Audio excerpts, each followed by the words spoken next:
আসসালামু আলাইকুম। আমি মোহাম্মদ ইব্রাহিম হোসেন, বায়োটপ এগ্রোভেট লিমিটেডের টেকনিক্যাল অফিসার। আমরা আজ থেকে 5 দিন আগে এই প্রজেক্টে আসি।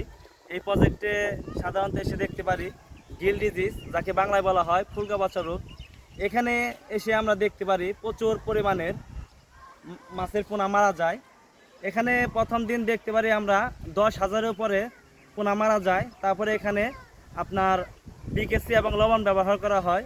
তারপরেও আবার 20,000 মারা যায়। মারা যাওয়ার পরে আমি তাকে সাজেস্ট করি এখানে আপনি সেকেন্ড জেনারেশনের অ্যান্টিবায়োটিক ব্যবহার করেন, কিন্তু সে এটা না শুনে আরেকটা ভিন্ন কোম্পানির বিকেসি ব্যবহার করা হয়।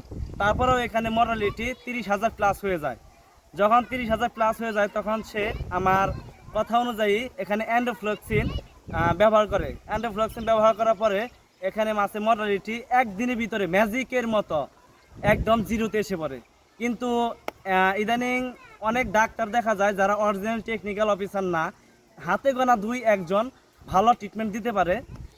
তার মধ্যে এই গিল্ড ইফেক্ট বা গিল ডিজিজ বা ফুলকা পচে যাওয়ার ট্রিটমেন্ট সবাই পারে না। সেখানে আমরা আমাদের বস এবং সবাই মিলে টিম মিটিং করে আমাদের ট্রিটমেন্ট দেওয়া হয় বাংলাদেশ প্রত্যেকটা বিভাগ এবং প্রত্যেকটা জেলা, প্রত্যেকটা গ্রামে। এখানে অনেক ডাক্তার আছে যারা মাছ মর্টালিটি শুরু হলেই করে উকুননাশক, ডেল্টামেথিন এবং বিকেসি ব্যবহার। আমরা সাধারণত সবাই জানি উকুননাশক এবং বিকেসি ব্যবহার করলে মাছের মর্টালিটি 2 এবং 3 দিনের জন্য থেমে যায়। এতে খামারিরা অনেকভাবে হ্যাপি হয়ে যায়, কিন্তু আসলে এই হ্যাপি না। এরপরে যে মর্টালিটিটা আরও বেড়ে যায় সেটা মাছের চাষিদের আর্থিকভাবে এবং মাছের মর্টালিটির এদিকেও অনেক ক্ষতিগ্রস্ত হয়।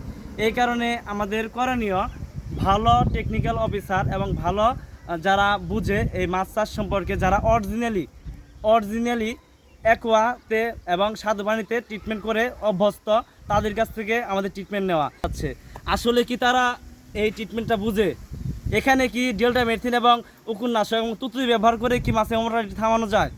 আমার প্রশ্ন তাদের জন্য।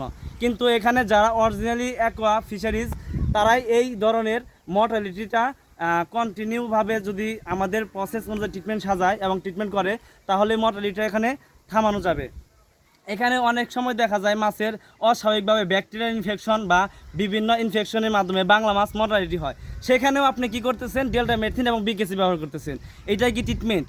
পুকুরে গিয়ে পুকুরের পরিবেশ এবং পুকুরের মৃত্তিকা চেক না করে আমাদের ট্রিটমেন্ট করা যাবে না। এতে চাষিরা অনেক ক্ষতিগ্রস্ত হবে। এই বলে আমি আজকের আধুনিক মাছ চাষের চাষিদেরকে বলতে চাই, আপনারা সঠিক পরামর্শ নেন এবং যারা অ্যাকোয়া ফিশারিজবিদে স্বাদু পানির মাছ চাষের উপরে যে ডাক্তারগুলা অনেক এক্সপার্ট, তাদের কাছ থেকে পরামর্শ নেন। ধন্যবাদ। আসসালামু আলাইকুম।